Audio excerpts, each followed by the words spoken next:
How's it howling, everyone? VinWolf here, and we're going for our third Smash representative on this channel. And, well, I say on this channel, even though the channel is clearly not developed, because I've only been doing this for a couple days, and I'm just messing around. But seriously, third character we're talking about today, there's going to be a lot of very happy Legend of Zelda fans out there. Legend of Zelda needs more representation. And specifically, representation outside of the Triforce Trio. Yes, I'm aware, we have 6 representatives. 3 Links, 2 Zeldas, and a Ganondorf. Oh my gosh, it's like a freaking Christmas carol up in here. On the third day of Christmas, Hyrule had gifted me 3 Links a-saving, 2 Zelda sealing, and an angry demon lord freed. Man, Calamity Ganon should have been the final Smash this time, dang it! And then, for all the other evidences, there's this image. It's pretty obvious what it should be, right? It's just listing out quote-unquote evidence for the Skull Kid. So let's just eliminate what I feel like are the meaningless points that this image brings up, and focus on the real meat of the matter here. First of all, Young Link's final Smash isn't shown. Yeah, while many people believe Young Link will use the Fierce Deity mask in his final Smash, that doesn't feel like it means anything at all. And what's more, we see Adult Link still has a Fierce Deity costume. So, does that take away from the Young Link having the Fierce Deity transformation? I think so, a little bit at least. But, again, we just don't have the information, so we can't know for sure.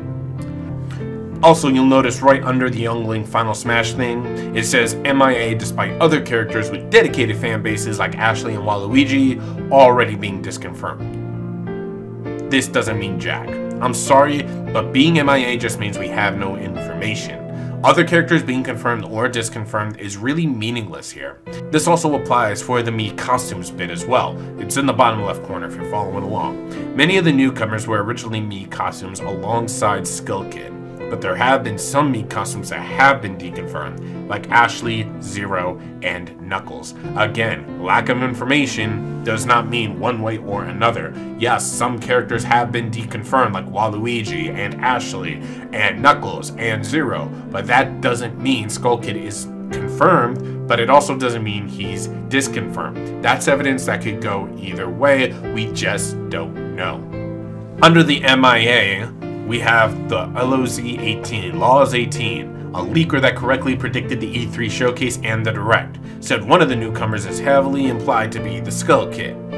And yeah, I'll admit, Laws 18 has gotten some things right, but he's also got a good number of things wrong. And it's at the point that he hasn't been active since the Super Smash Bros. Direct that we got at the beginning of August. At least I haven't heard anything. In about the middle, slightly to the right, you'll see, well, to the right of the Laws 18, you see some kind of heroes vs villains theme going on. Also pointed out by Laws 18 and other leakers. Skull Kid is a perfect match for Young Link. So is Ganondorf. And yes, I agree, there's a villains versus heroes theme going on here, but you know what was the second image in the King K. Rool reveal to be shown in that little screen burst? Link, Zelda, and Ganondorf. Ganondorf is a villain that is a villain to everyone. He is a villain to Link, to Zelda, to Sheik, to Toon Link, and Young Link. Yes, could Skull Kid be a better counterpart to, you know, Young Link's heroism? Yeah, admittedly so. But Ganondorf still fits that role really, really well. There's no need to have 2 villains. Having removed all of that, we do have some sizable evidence to talk about here, so let's get into it. First of all, in the top left corner, the background in the Smash Direct seems to somewhat resemble the Skull Kid's color palette. Sounds far-fetched, but after Sakurai teased K. Rool and Simon Belmont with red eyes, anything is possible. And yeah, this is probably the most controversial piece of evidence being presented here, but I also think it's one of the stronger points. Sakurai loves to drop teasers. The plants and the pillow, that feels like a little bit of a stretch. But the chairs, that was deliberate.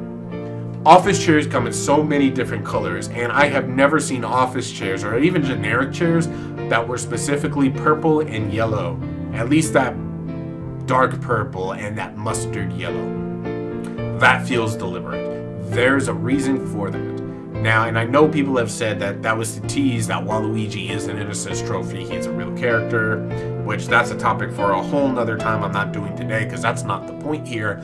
But yes, the chair, very deliberate. Could that have been referencing the fairies?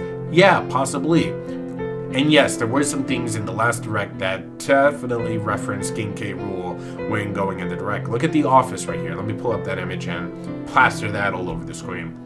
You have the barrel, you have the rope swing. Those two items alone were implicit that there was something going on here, though it was not normal office decor. I feel like this is a strong piece of evidence. Whether it's in favor of Skull Kid or not is something totally different. I think it does match the fairies pretty well, but I feel like if they wanted to represent the light fairy from Majora's Mask, whose name totally escapes me at the moment, don't ask me why, I feel like they would have gone with a lighter shade of yellow. But we'll wait and see. Maybe it was referencing some of the colors here you see in Majora's Mask. I don't know. We'll find out. Now, if you look at the top right center portion of this image, you'll see The Legend of Zelda Majora's Mask 3D was released the same year the final roster was decided, this year being 2015. Yeah, totally relevant point here. Majora's Mask was released February 13th of 2015, definitely during the roster consideration time. We were also coming off the Smash ballot round and about this time, and Skull Kid seemed to have had a presence. There seemed to be people voting for him in the ballot. I could see it happening. This is a decent bit of evidence here. You move to just to the right of that. When Skull Kid was revealed as an assist trophy in Smash 4, Sakurai explicitly clarified he's not a playable character and he knows he's a popular pick. That seems a little bit fishy. It feels a little bit more of a stretch, but little more than that. It could be something, it could be nothing. I just don't feel like it's anything leaning one way or another. Now, let's tackle the final 2 points together. First of all, the Moon is already an assist trophy, and so far there's only been one Zelda assist trophy per Zelda game. And the Ramblin' Evil Mushroom from Earthbound reverses the directional inputs of the player, which is one of the abilities the Skull Kid assist trophy had in Smash 4. Note, the Shadow assist trophy and the timer item create the same effect despite being in the same game. Also, the Skull Kid's effect is a stage-wide, while the mushroom needs to be aimed. And I'm going to bring this up for another character in another video, but this has a legitimate point to it. We see the Skull Kid assist trophy has been usurped twice. First of all, as the Majora's Mask representative in the assist trophy, he has been replaced by the Moon. You can argue whether that's a better or a worse choice. Personally, for me, the Moon is a big symbol for Majora's Mask, so it kind of makes sense just to replace it. Plus, the Moon also brings in a unique effect, so we don't have double ups like we saw with Shadow and the Timer, Skull Kid and the Ramblin' Mushroom, which is the second time he's usurped, not only in his assist trophy representation, but also in his item ability.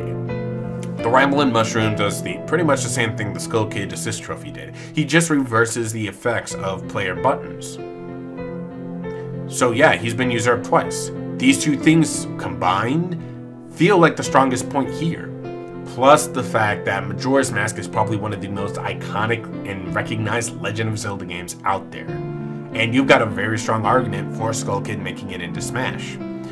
And the reason I say that is because with The Legend of Zelda, there's always two items that seem to pop out when you mention that title. You have the ocarina, but you also have the mask. So much so that I believe it was Super Smash Bros. Melee, in one of the event things you could do, you actually got to fight on the mask. It is iconic, it is well known, and it is something that Sakurai would not pass up. Now, having covered all the information that we currently have on the Skull Kid, let's dive into a little speculation and think of a moveset for our dearly beloved Skull Kid. So starting off on the moveset, I think the standard B needs to be Majora's Thunder. Tap the B button once in order to start loading up on projectiles and make it, like Sheik's Needles, a maximum of 5 projectiles. Then when you hit the B button again, fires them all off at once. Side B move needs to be the Tendril Whip. Simon and Sheik both have whip moves already, and I understand this, I recognize this. So, I think in order to switch it up a little bit, this should just be a powerful shot out to the side, and then after it connects or reaches maximum range, Skull Kid just reels it back in. I also think this move should work when you're jumping in the air trying to get back to the stage. If you use it and it connects with the stage, it should reel you back in. Down B. How could it be anything but the Deku Curse? It's such an iconic move from the game. It's one of the things that really helps to kick off the game. I imagine it would temporarily stun opponents at the very least, and if Sakurai and the team are up for the animation process, maybe the move could even turn them into Deku Scrubs for a second or two. Up B, the Tornado Lift. Now I know this move is from the Hyrule Warriors game, which is non-canon, but it would make a lot of sense for Skull Kid to do a move like this. I imagine Skull Kid midair would pull out his ocarina for a note, and then afterwards, a tornado would appear under him to lift him up. Or maybe it would appear run on the same level he is and shoot him up into the sky. Any opponent that touches this tornado would get sucked into it and be shot up, making it helpful for other characters as well. However, those other characters should also be taking damage, and instead of going up and out the way Skull Kid would, it would be a move that would shoot him up and just straight up, like heading toward knockout up. Now for the final special move. No contest. Majora's Wrath. Skull Kid would essentially create a black hole the way he does in the Hyrule Warriors game in order to suck in nearby opponents. Now, if he doesn't suck anybody in, then the move just ends there. But if he does get somebody, then, of course, in a cinematic, the way we see with DDD, he would take the form of Majora's Wrath and pummel enemies with his tendrils before using his laser eyes in order to finish them off. Now, having said all that, let's go ahead and talk his odds, because, like it or not, like I mentioned in the very first video for this series, not everyone we want is going to get in. Skull Kid definitely had a presence in the Smash Ballot, and it may have even been helped by the fact that his game came out halfway through, but we don't know for sure. It's one of those Achilles heel things, because we know he was in, but how well did he do? How well a character does in the Smash Ballot is really crucial for that evidence to come through, and without knowing results, we just can't say. So I'm going to leave him at a 50% chance. I could see him getting in, I could see him not getting in. That depends on how well he does in the ballot. I think his moveset would be unique. I think I mentioned it before. Legend of Zelda does need some representation outside of the Triforce Trio. And ultimately, I would just love to see some of these moves come into effect. I would love to see the Tornado Lift happen. I would love to see the final smash. That cinematic would be epic. And I don't think that's something anyone can deny. Hey everyone! Thank you so much for checking out the video. I hope you liked it. I hope that was on point. And if I missed any points, hey, that's what the comments section is for. Or if you just want to critique me, because that's a thing you can also do, but it's okay. I've got thick skin. You can also check out some of the other videos that I've already done for this series, such as the very first video that I did, which was, of course, on Gino. And then the second video on Isaac, you can check. I'm sure I've got these guys somewhere around here.